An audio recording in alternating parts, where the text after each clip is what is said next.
Hello guys, welcome to my AndWin Tech channel. Today I am going to show you in this video how to enable and use live caption on your Windows 11. So before going to start the video, if you not subscribed my channel, please subscribe. So let's start the video. Guys, if you want to use live captions on Windows 11, then I will show you how to use this. First of all, you need to click on Start menu, then click on Settings. In left section, you will find Accessibility. Just click on that. Come to the right section.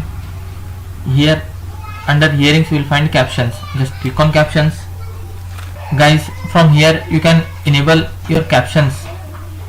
If you are not seeing any enable option or on off option, means you need to update your Windows.